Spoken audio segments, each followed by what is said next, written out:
Okay, we're going to be talking about maintaining homeostasis as a really broad topic before breaking it down into separate video components of the smaller concepts. So homeostasis is the maintenance of the body's internal environment, and it's a continuous dynamic balancing act because things in your body are changing all the time, and therefore your body has to adjust to fit onto these requirements. And usually, homeostasis is offset by either negative feedback or positive feedback. And negative feedback is when we need to reverse the effects of the stimulus.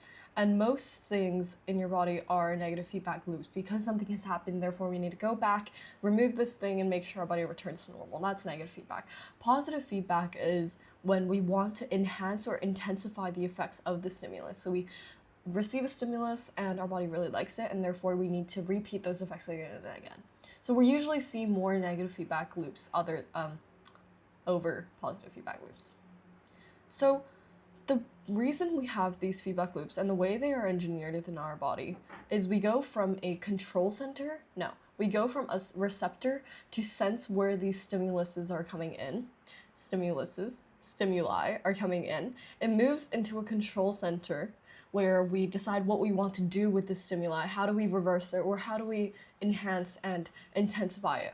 And then it moves on to the effectors. So how do we actually action out this thing that we want to perform? And starting with receptors, we have interoceptors and exteroceptors. And these are usually divided into 4 main things within the syllabus. And the first one is a chemoreceptor. So chemoreceptors sense specific chemical changes within the blood, and this could be anything ranging from the amount of oxygen, carbon dioxide, and glucose. Baroreceptors are blood pressure receptors located in the walls of the arterioles, and this allows your heart to continue pumping at the same rate or increased rate depending on what your body needs. Proprioceptors and exteroceptor because they maintain musculoskeletal homeostasis and they give you movement awareness. So if you're off balance or mostly if you're off balance, but also around your surroundings and spatial awareness. And then thermoreceptors sense the temperature around you and allow your body to adjust accordingly. Obviously, we also have other receptors. We have photoreceptors in your eyes, which detect light and other other visual stimuli. And then mechanoreceptors, which detect pressure and vibration and touch. But these are not really part of the SC syllabus, so we won't be discussing them because they don't really appear. Then we have the main 2 control centers that the syllabus looks at, and the first one is the cardiovascular control center, which is located in the brainstem. The brainstem connects your brain with your spinal cord, so it's this section, and specifically it's located in the medulla. The brainstem receives information from sensory receptors to match your body's heart rate to the body's metabolic demands. And the cardiovascular control center uses the autonomic nervous system to increase or decrease the message frequency sent to the heart.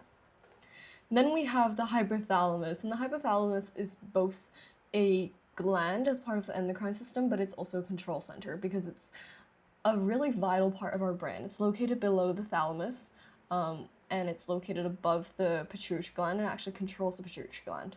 So the first one is it regulates the pituitary gland. 2, it's responsible for thermoregulation control, and it triggers the vasodilation or constriction of your blood vessels to maintain homeostasis.